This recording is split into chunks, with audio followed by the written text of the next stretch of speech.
1 minute.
Some sort of system where you can see him, get footage, audio, you can ask questions.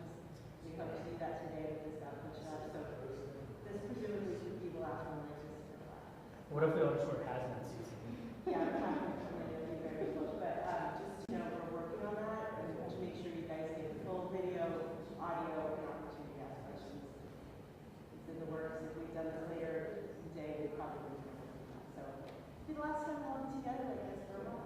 We're good. Okay.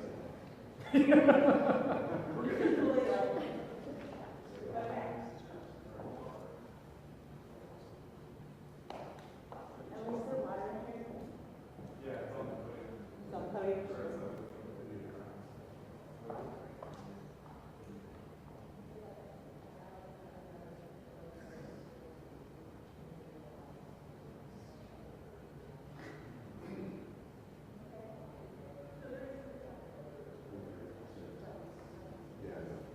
It's on the podium.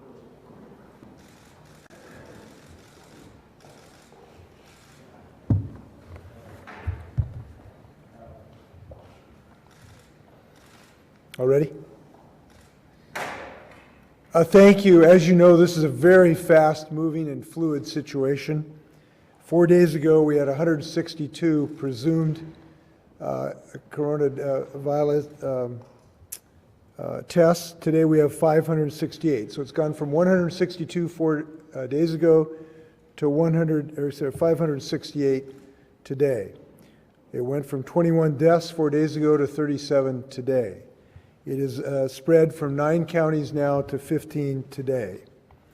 We now have COVID-19 cases in the counties that represent fully 75% of the population of the state of Washington. It is unfortunate, but it is true that this virus is going to spread to other counties, and it is spreading very rapidly. We have concluded that a county-by-county approach to this epidemic is not sufficient. We need to get ahead of this wave, and we need to do it today. I believe consistency across the state has many advantages in our policies in this very dynamic situation that we're all managing. Second, we need a more coordinated state approach and in our culture. Therefore, I'll be signing several executive orders this afternoon. Today, my first order will close all K-12 public and private schools in every district across the state of Washington. Schools will close from 12:01 a.m. Tuesday, March 17th through 12 p.m. Friday, April 24th. The timing will coincide with spring break for most Washington state school districts.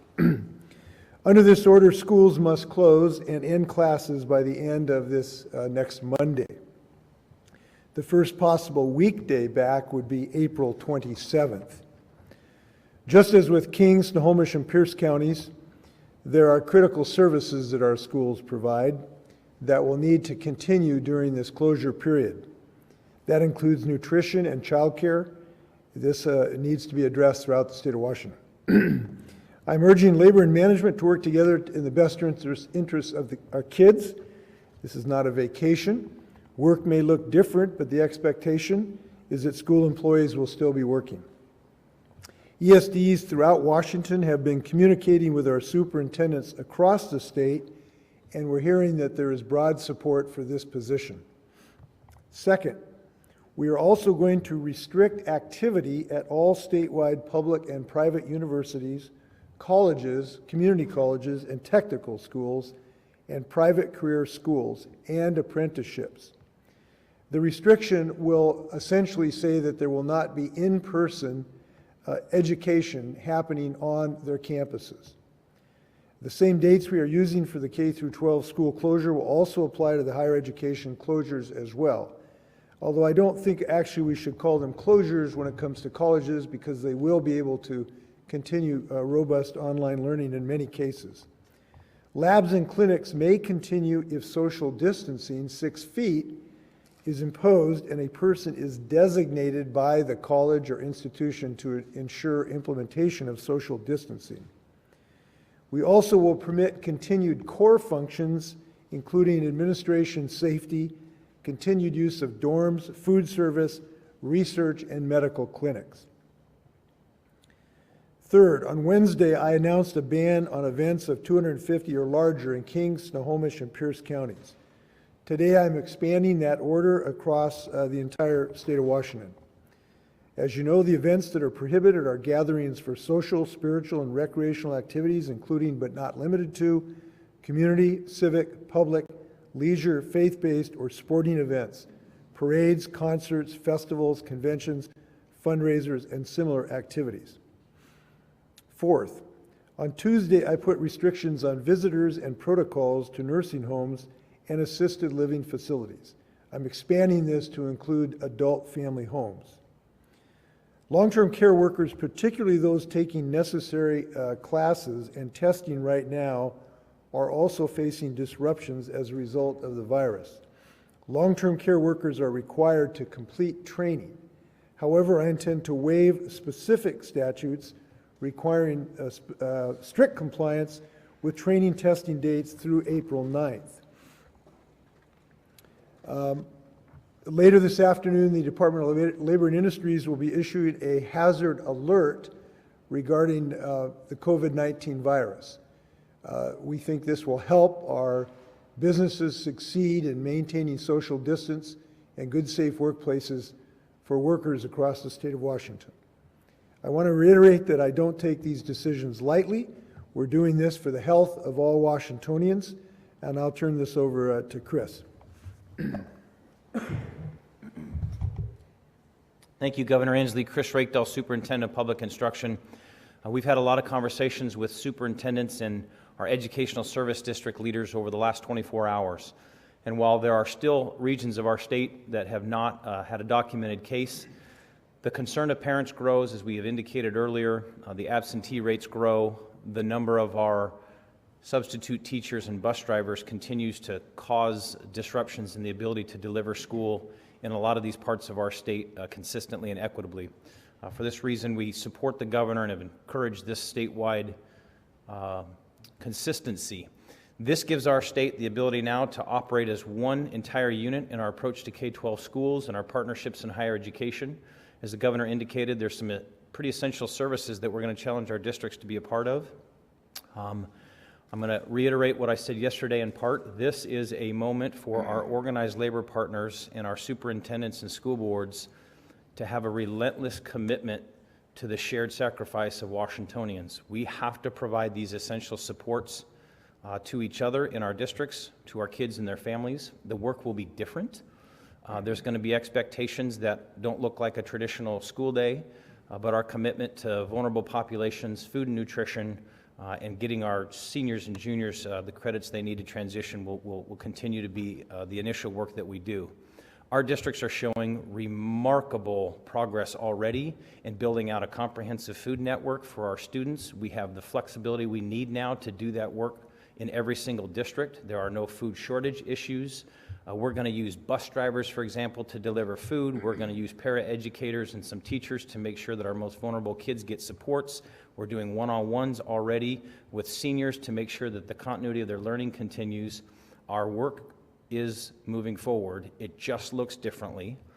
To the matter of distance education, a lot of questions have come about that.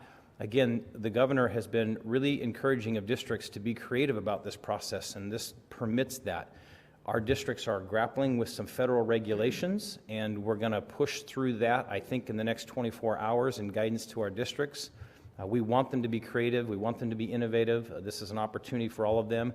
I want to reiterate, though, they are focused on equitable services, and I think they can deliver on that, but they're going to take the time necessary to do that well. And I will reiterate that over this next week, while they can be engaged right away, we would expect them to need some time between labor and management to build these new supports and these different services and these sort of reformed efforts that they're going to have to do over the next 6 weeks. So I ask for patience of families who I know are scrambling for childcare. They're going to need to be patient for another week, and then our systems will be pretty well deployed and ready to go in each community. Thank you, Chris. I think Chris done a remarkable job trying to coordinate our communication with our educational leaders, and it's actually been very comforting to know that educational leaders think action is required. Stand for questions. Governor, is there any consideration at this time for limiting non-essential travel out of people's homes, either statewide or in some of the harder hit areas? Not at the moment. So we do not have active consideration of those issues.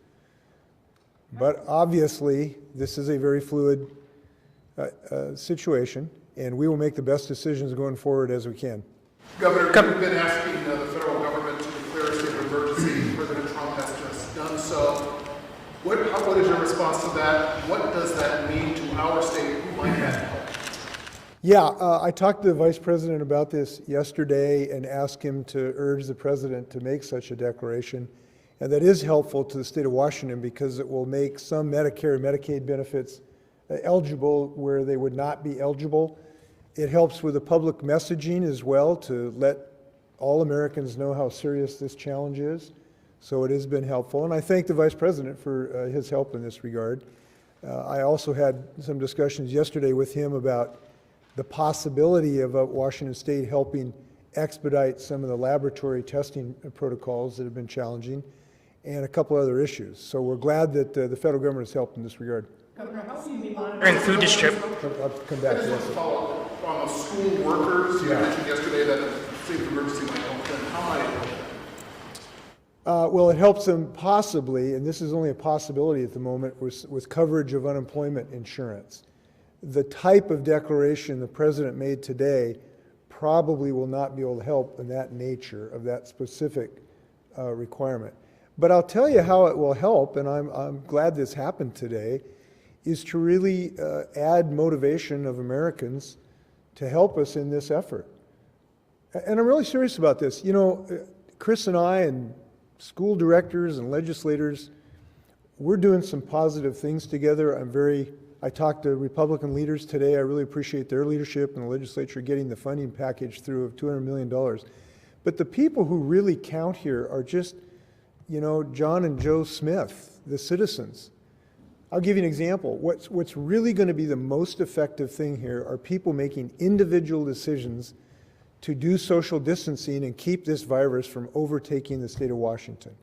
Small example, if we have to go into meetings, here's a small thing. Let's make sure that we have an empty chair next to us when we go into meetings so that we got at least 6 feet apart. That strategy could be as important as any presidential declaration. And I say that really urging people to join this cause. I'm pleased that many are. I'm pleased that some of our older Washingtonians and those with health care are staying home and keeping themselves out of harm's way. We're seeing a lot of great things happening by private citizens, and we want to continue to encourage them. Governor, how will you be monitoring food distribution in the school districts, and if and how will you deploy the National Guard to facilitate that? Well, I'm going to let Chris handle that. Thank you, Governor. We've got an expectation of our districts that they're going to use their existing benefits that they get. There's both state supports and federal supports. Again, that food supply is secure. Our warehouses are ready to go. Most districts are going to create multiple checkpoints in their community where families can come and get breakfast or lunch. Some of them are already working on distribution models where they're going to deliver and bring that. Our reporting system will be on several factors that the governor has asked us to report on: nutritional services, child care for healthcare workers and first responders, our seniors and juniors progress. All of these will go as an expectation that districts write plans about those, and by the end of next week, we will be collecting those plans to know what the game plan is in each of the 295 school districts. So those plans will also include the coordination for childcare for families? They will. And again, this is one where a lot of them have very sophisticated systems already. They're already an ECAP provider. They're already a before or after school program provider, and it's a matter of sort of filling in the gaps. We do have districts who don't do any of this stuff right now, and so for them it's a harder launch, it's a harder start, and you might see them partnering with the nonprofit community or the private sector where there are capacity opportunities, and just simply utilizing them in partnership. Do you have concerns? I mean, obviously, you're closing the schools to limit the spread of the disease, but you're going to be having childcare. Do you have concerns about still the disease spreading through that, and are there any sorts of preventative measures or considerations to be giving in that realm? This is a balancing act between making sure that we take the right health stance, and I think the Secretary and the Governor have really led on making sure that this state is going to be ahead of the curve in these large contemplations, the social distancing. We're going to reduce the spread of this. But there's a reality, too, about our society, and that is that every parent cannot simply say, I'm not going to work anymore and I'm going to go be with my child. We want to provide an opportunity for those workers to be on the front lines doing their job, saving a restaurant because that worker can be there to be on the job. That's a responsibility we have. We still expect school districts to follow protocols about social distancing, though. So I only mention as an example, we've heard from Spokane this morning who says we have a plan in every building to provide child care, but it's not going to be every kid back. It's going to be some limitations to that. There's going to be distancing protocols to that. We have 1.2 million students in the state of Washington between the public and private schools. We're not talking about all those students coming back. Your high school students, most of your middle schoolers are probably going to be at home, learning at a distance, or working on some sort of learning strategy. We're talking about a subset of elementary school students primarily, and some 3- and 4-year-olds who still need support because mom and dad or grandparents can't quite figure out that local child care option. Can I add something to that, Chris? As far as child care, I really believe that we need to get in the mode of World War II thinking of pulling together. You know, they had rubber and tin drives where citizens helped the war effort in World War II. And to some degree, we got to think about this child care issue, because we can't simply turn the schools just into child care centers, because the whole effort here is to reduce the transmission of disease. So we are really asking people to think of the schools as the child care center of last resort, and we want to make sure the priority of that is given for the families of healthcare workers, because we simply cannot have nurses leaving hospitals when they become deluged with patients to do child care, and same thing for first responders. So families, we're asking them to look for alternatives other than schools to make sure that these folks and those in poverty, frankly, who really need it. We hope that that's the case. Somebody asked me about the National Guard. The National Guard will be available at the moment that there are requests for things that they can actually do to be helpful. That may be involved in some of the nutritional issues. It may be in some security issues. At the moment, those requests have not come in, except the Guard is now involved in a logistical issue at our Emergency Operations Center. They are on the job. Governor, we have a situation on the National Guard. There are rumors out there right now that the entire state's going to be under quarantine in the next 48 hours. The National Guard is poised, ready to put a perimeter around the state. Restaurants are going to be ordered closed. Can you address that and dispel the rumor or ease some fears out there? There are no known proposals or even consideration by any level of government that I'm aware of in this regard. We do have to guard against both viruses and rumors in this situation. And so I can assure you that I have not heard anyone propose that or even consider it at any level of government that I am aware of. So I know you're going to help us dispel rumors in this regard. Governor, in Kent, there's a situation at a quarantine site there, a motel, where someone who was supposed to be quarantined apparently walked away. Is that a kind of example where maybe we need to get the National Guard if we have more quarantine sites with more positive tests coming in? It could be. We have, as I've said, we haven't had a request for that type of service from the Guard yet, but we would certainly consider that, and the Guard might be able to provide that kind of security.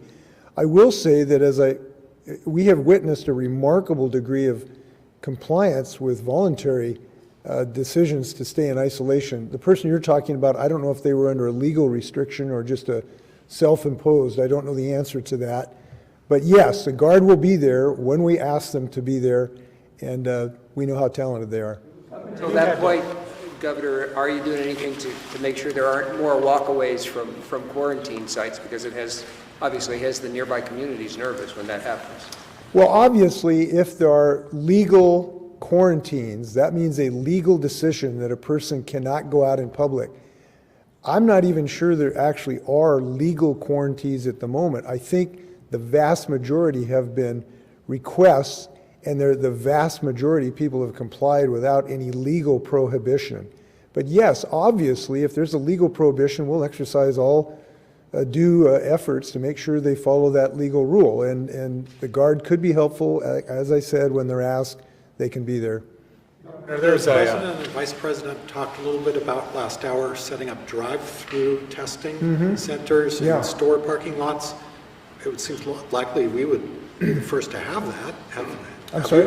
It seems likely our state would be the first to have that since we have the most. Well, we have to some degree. The University of Washington essentially has I don't know if you technically call it drive-through, but it's a focus center that's very convenient for the University of Washington community.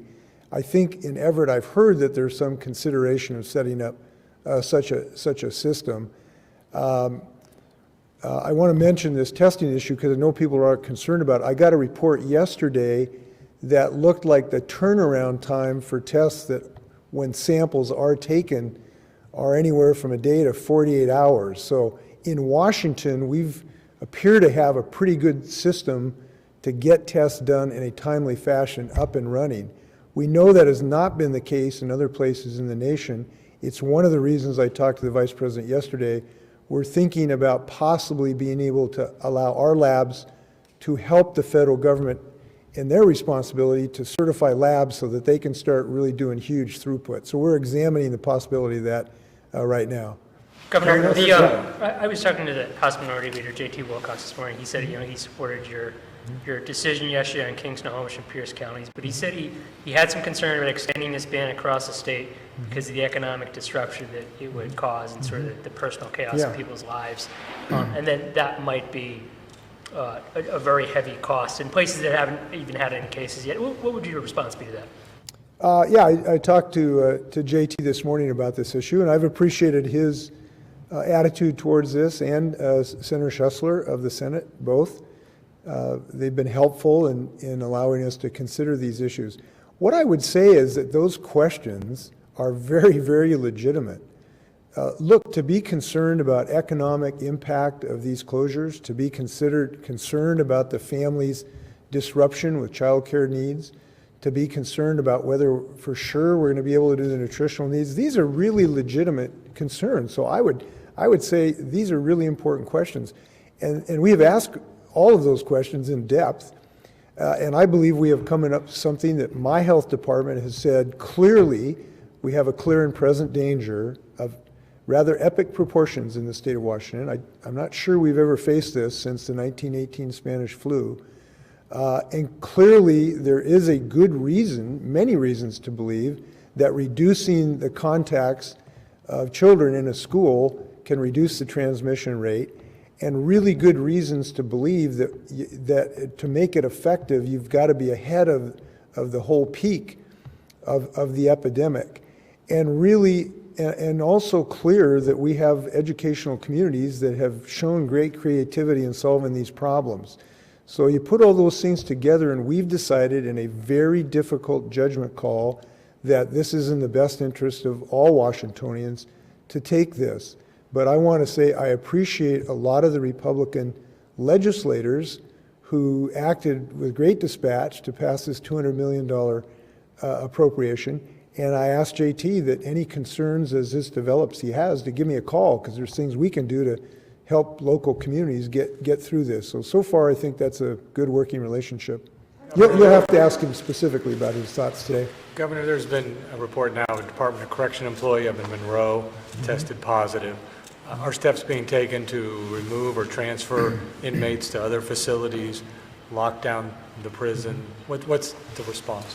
Yeah, I just was briefed about 2 hours ago by our DOC personnel, and I think they're doing some really strong measures. They're doing screening of employees as they come to work. They're trying to get some extra thermometers now to make that more effective. They have good isolation, I believe, strategies to isolate people who are either positive or have contacts. And I've been assured that those things are in place. We talked about some questions about whether we might want to curtail some of the work release issues that are going on when people leave a prison to go out into the community and then come back. There may be some sense in curtailing those right now to some degree, at least those who aren't doing essential services for the state. So that's going to be something under consideration. So I feel that there's good protocols in question. But look, we got to understand, this is a devilish virus. And when you have people who can go into an institution and infect people when they have no idea that they have symptoms, and we have hundreds of people going to work in these institutions, this is a tough nut to crack. And that's one of the reasons we have felt we should be proactive in making this a statewide closure of schools and making it a statewide reduction of these large gatherings. These are the most powerful things we can do against a very dangerous virus. Quick question about the North Shore School District. Does your order require them to end their online learning that they were doing? No, that's a very important point. And talking to the superintendent, it seems like they've had considerable success of that. So no, this would essentially allow schools to do online learning, to do different ways of traditionally having remote learning, and they've done that in many cases during Christmas break and spring break and snow outages. So no, it will allow, and we'd certainly encourage districts to do, what they can do on remote learning. Now, the difficulty of thinking about this, though, is districts are very disparate. They have different populations. Their kids have different technology at home. So, there's going to be probably some different decisions made on being able to use those systems. We have to accept that. But I believe that what I've heard, SUPS and principals are going to be as creative as possible in this regard. Chris, do you want to add anything to that or not? Yeah, thank you, Governor. I appreciate that. They've described that as a temporary pause, and it's because they're really committed to the work, but they have also learned a lot in the initial days of that. The technology, I don't think, is a big barrier, but they are very serious at North Shore and elsewhere about this question of equitable access, and we're still working with our partners in the federal government to make sure that their regulations on us about this work, particularly students with disabilities and some other populations, can be met, and we're really partnering now with the superintendent there, and we're together on this. We want them to keep doing this kind of thing, but we also want them to do it equitably, and they're committed to that. Can I just say before my part wraps up, we've been working a lot of hours together, and the whole state is grappling with this, and we've said before, this is a moment like none other, a moment of perhaps once a century. But for 45 minutes of my life yesterday, I forced myself away from the office to watch a 13-year-old girl play volleyball. And it'll be her last volleyball game of her middle school years. And I say it because in this moment, kids feel a little robbed. And we're into the data, and we're into the science, and we're into the economic impacts, but I would challenge you once more to not be Democrats today or Republicans, or East Side or West Side, or rural or urban, or tech-able or not. We're Washingtonians today. And our communities need us to be extraordinarily outside of our boundaries. And that little girl laughed, and her team learned, and some amazing women who coached them were developing young people.